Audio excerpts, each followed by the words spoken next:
Hey Emily, it seems like our company's sales performance has been underachieving. Is everything okay? I heard a rumor from a colleague at the headquarters that they might start restructuring companies with poor performance nationwide. So I'm a bit worried. Really? Is that so? It would be great if we could all come together to find a way through this. To overcome this crisis, the cooperation of everyone is necessary. It's up to me, Emily, and all the other colleagues to work together as one. I'm John, 35 years old. So this is the company I'll be working for from today. I entered the subsidiary's entrance with a bit of nervousness. The building was much warmer than I expected and had a nostalgic feel to it. Until recently, I had been a sales manager at a major general trading company. I thought my career was going smoothly, but a certain incident changed everything.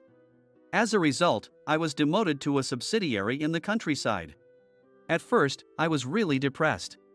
But the subsidiary's business involved using local specialty products for food enterprises. Local fresh vegetables and fruits were used for jams, dressings, and health-oriented snacks. These products were a way to promote local food culture nationwide, and even globally. There was more than enough meaning in the mission to contribute to the community and support agriculture. I decided to see my demotion as a stroke of good luck. That's what I thought. That's what I decided to think. The woman who met me almost on time at the reception said, "You're John, right?" As the woman approached me, I honestly replied, "Yes." She smiled warmly and said, "I'm Emily, and I'll be in the same department as you. Pleased to meet you. Mr. Anderson and Kevin are waiting for you. Please come this way." Her modest makeup made her seem approachable. My first impression of Emily was just that. I had met Mr. Anderson and Kevin online beforehand, but this was the first time meeting them in person. Their impressions were slightly different in person. Mr. Anderson, shorter than I imagined, said, "John, welcome from far away. We have high expectations for your experience. Please work well with us." I felt tense. After a brief greeting with Mr. Anderson and Kevin, Emily showed me around the workplace. In the office-attached processing plant, a part-time woman was working. She naturally called out to someone who seemed to be the part-time leader. "Good morning, Laura." "Oh, Emily, good morning. And who is this with you, a new member?" Laura stopped her work to look at me. I immediately introduced myself. "Hi, I'm John, and I'll be working with you from today." "Nice to meet you." "John, nice to meet you. If you have any questions, just ask Emily, she'll tell you everything. Don't hesitate, okay?" Laura gave Emily a look. "Well, yes, I guess I can handle most things." "Laura." Saying that, the two of them chuckled together. I hadn't noticed it before, but Emily was very charming, smiling with narrowed eyes. Her demeanor was like that of a beloved female announcer who had made it into the Hall of Fame. She continued to guide me around the workplace, and throughout, she kept talking to me, making me forget the anxiety of the new environment. My assignment at the subsidiary was in the administrative department. After being a sales manager, I transitioned to supporting roles in HR, finance, and general affairs. My career has always been centered around customer-facing sales, so I honestly felt lost not knowing how to handle my new duties. The subsidiary is a small to medium-sized business with about 20 full-time employees and 15 part-time workers.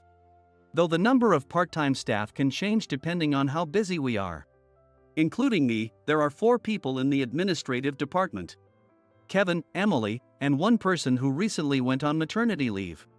I am filling in for the employee on maternity leave. The roles in HR, finance, and general affairs aren't clearly divided. So I need to learn a bit of everything. I went through the manuals given to me, creating a list of questions to clarify any uncertainties. It felt like I was a new employee all over again. Emily has a girl-next-door charm that's very approachable. While she's not flashy, her smile brings comfort.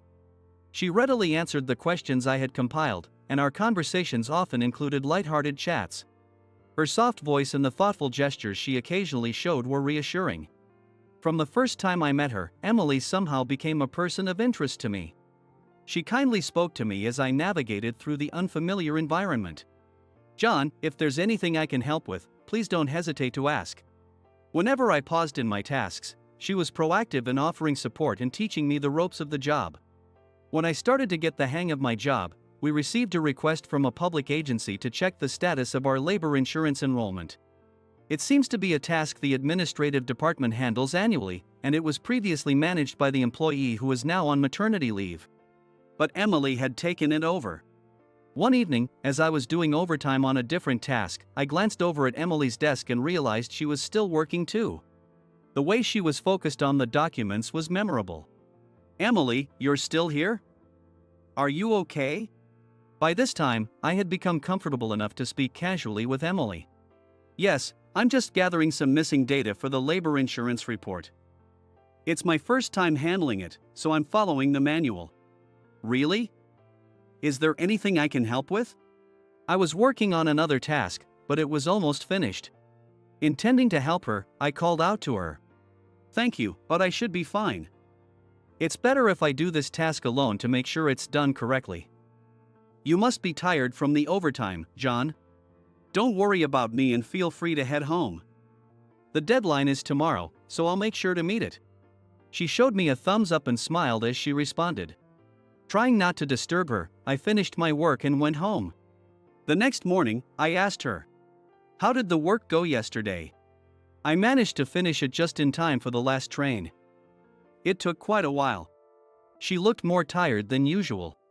It was a moment when I truly realized how earnestly and wholeheartedly she dedicates herself to her work. As we often talked about our work, the conversation naturally shifted to the challenges and difficulties of our jobs. Work can be tough, right? I've hit quite a few big obstacles in the past myself. She paused thoughtfully before slowly starting to speak. "Actually, I have too. I experienced an unexpected failure in a project once." "Really? I thought you always handle your tasks so cautiously. I couldn't imagine you making a big mistake." Her work had always been well prepared and meticulous. While there were minor slip-ups, I couldn't imagine her making any major mistakes. "Of course, it happens. When we were starting a new welfare project, I made a huge estimation error, which delayed the project significantly." "Wow, that must have been tough. Were you okay?" She looked out the window and smiled a bit sadly. "It was really hard at first. I faced severe criticism from stakeholders, and there were times when I lost confidence in myself." She picked up her coffee cup and slowly stirred it as she continued. "But even those failures ultimately became valuable experiences. They taught me the importance of risk management in planning and execution." "That's so like you, Emily. I really admire how you use your failures to improve yourself," I said. Her face brightened up, and I couldn't help but smile too. "Thank you. Everyone makes mistakes, right? What's important is what you learn from them and how you bounce back," she replied. "Yeah, hearing you talk about it, I'm reminded that I need to do my best in this new environment too." "Thanks, Emily." She looked at me with kind eyes and smiled warmly. "You'll be fine, John. Let's keep working hard together." "Thanks," I responded. After Emily shared her past failures, I found myself deep in thought. I needed to make a fresh start here. I needed to have the courage to move forward positively, like Emily. "Actually, I've made a similar mistake myself. I haven't told you why I was transferred here," I confessed. Emily looked into my eyes, listening silently. "I used to lead a project at the parent company, setting up a loan program targeted at domestic SMEs. The aim was to find SMEs that were struggling financially but had potential, and to help them expand their business. The old general trading firm used to import various products from around the world and then sell them globally, but nowadays, with changing times, it's not just about trading but also investing, providing services, and even financing," I explained. "So, it was a project to save companies like ours, right?" "That's impressive, John," Emily responded, showing genuine interest. "But one day, when the project was going well, an unexpected problem occurred." "A problem? What happened?" she asked. I took a deep breath before explaining the issue. "There was a mistake in the allocation of the budget. Because of our error, the companies that were supposed to receive the loans didn't get the funds they needed. Our mistake significantly impacted their business plans. That's why I was demoted," I said. She looked surprised at first but then gave me a warm look. But it was you who started that project, John. One failure doesn't define everything. You've also built up a lot of effort and achievements. She reassured me. Hearing that from you somehow makes me feel saved. Thank you, Emily. Sharing past failures felt like exposing my vulnerabilities. I might not have talked about it in the past. But I'm glad I talked to Emily about it. I truly felt that way. It would be great if we could continue to take on new challenges together. I want to be there to support you, too. She said, her voice cheerful and encouraging. Just having you by my side gives me enough courage, Emily. Thank you, I replied. That day, I felt like we understood each other better. It was a moment that deepened our relationship further. At some point, a sales report came in from the sales department. The revenue was decent, but the trend was flat. For the second consecutive year, the sales target was unmet, and the profitability was declining, a worrying situation. Hey, Emily. It seems like our company's sales performance continues to be below target. Are we doing anything about it? She looked into my eyes as she answered. Yes, it seems so. We're nowhere near the budget targets. Mr. Anderson and the sales department are trying to develop new customers. But it doesn't seem to be reflecting in the performance. She replied, her voice calm but without a smile. I heard a rumor from a colleague at the headquarters that they might start restructuring companies with poor performance nationwide. So I've been a bit concerned, I added. Really? Is that true? She asked, unable to hide her surprise. There might be changes in the upper management or downsizing before that. Either way, it will affect everyone's jobs here. And it could negatively impact the local farmers too, I explained. She nodded worriedly as she listened to me. That's true. This company is very important not just to us but also to the local farmers. I wonder if there's a way to turn this situation around. Instead of leaving it all to the sales department. It would be great if we could all come together to find a way through this. She responded firmly to my words. I love this company, including the part-time staff. The local farmers are kind, and I absolutely want to protect this. I don't know if I can be of much help, but I want to do my best alongside you, John, she said.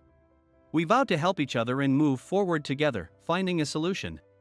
In order to overcome this crisis, the cooperation of everyone is necessary. Emily and I, along with all the other colleagues, must work together unitedly. Emily has really excelled in the administrative department. For example, she's been advancing the digitization of documents, reducing the amount of paper used. This has improved efficiency by shortening the time needed to search for information and has helped cut costs. Although the savings might seem minor, I believe it's all about individual awareness. Kevin, are you printing that? I'll share it in the folder, so please look at it on the screen. Kevin was reluctant, but such shifts in mindset are bound to pay off eventually. But all my efforts alone aren't enough to improve the company's overall performance.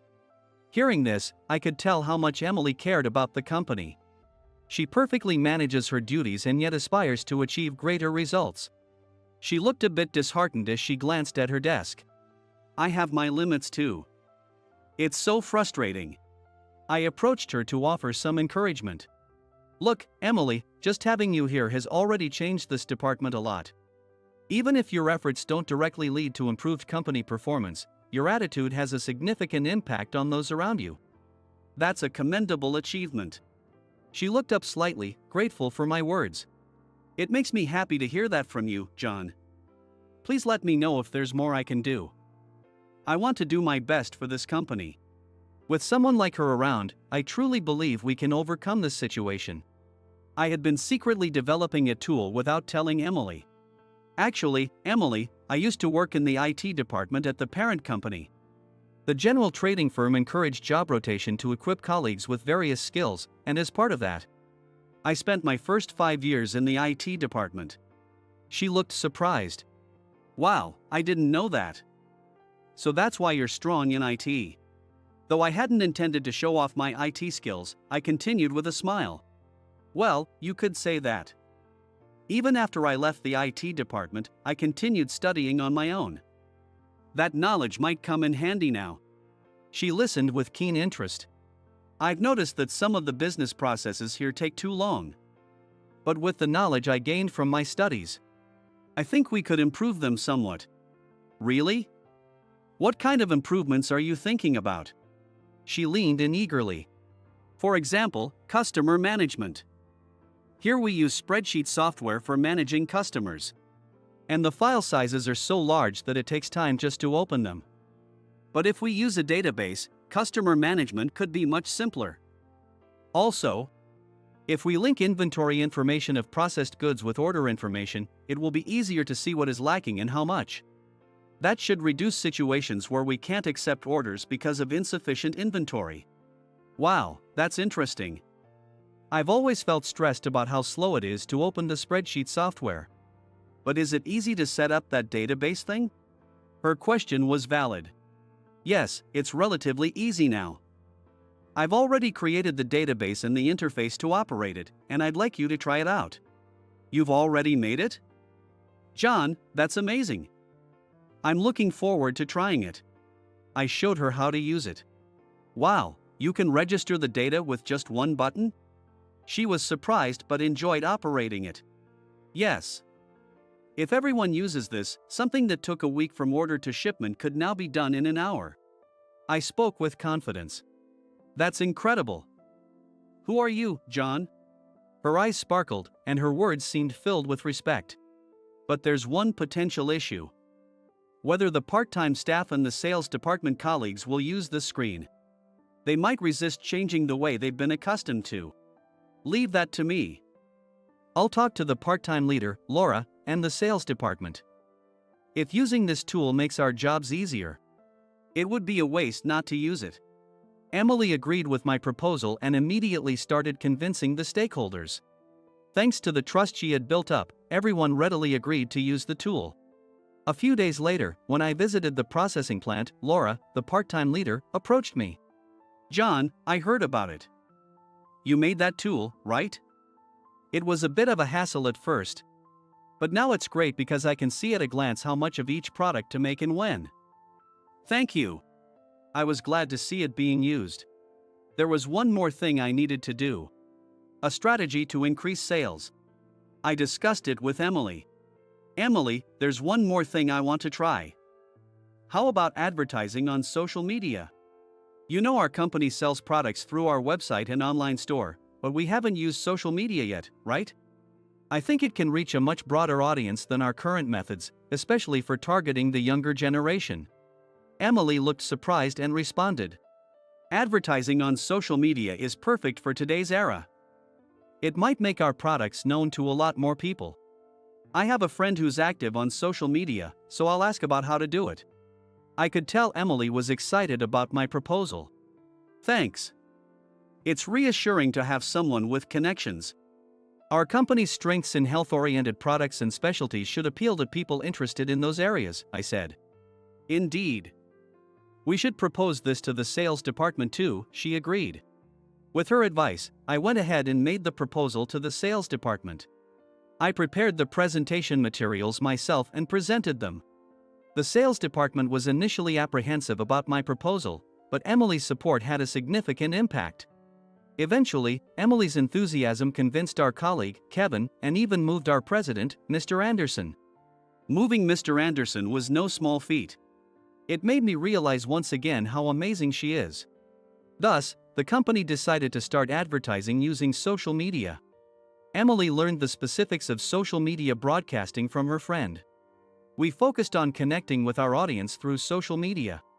Initially, everyone was skeptical about the impact on sales, but when a certain influencer promoted our products, our sales dramatically increased. We immediately caught the increase in orders thanks to the database system we had built.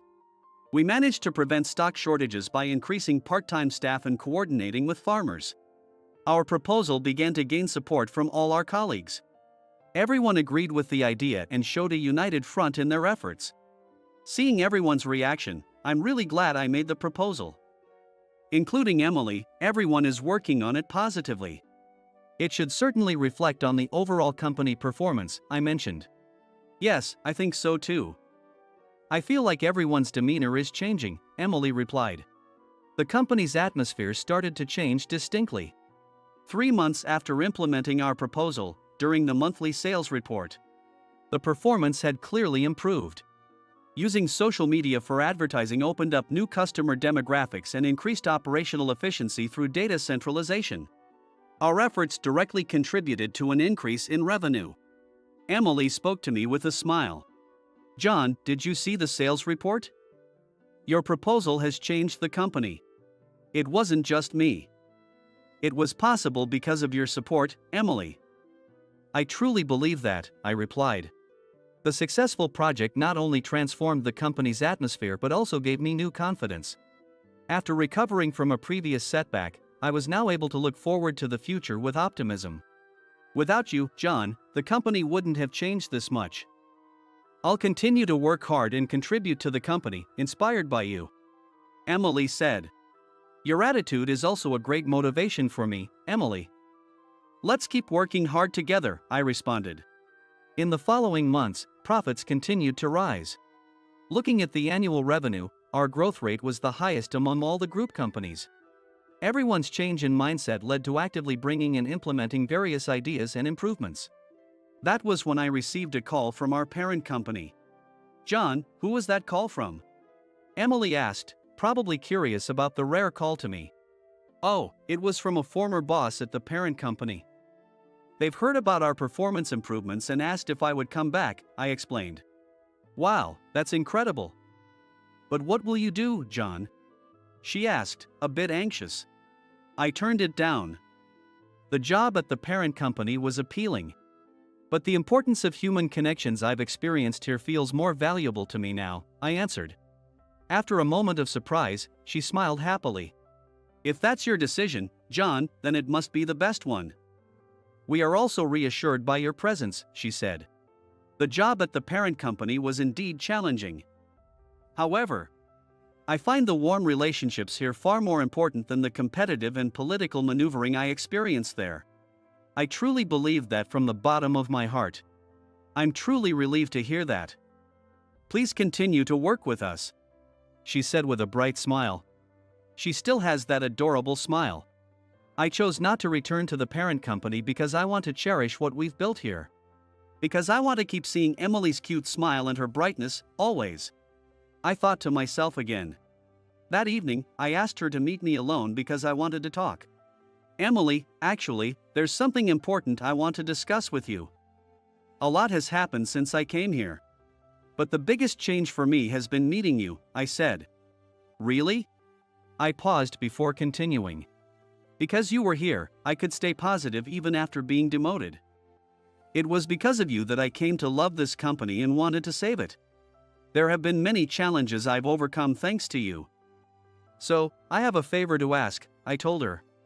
Emily looked surprised but was staring intently into my eyes. Emily, will you marry me?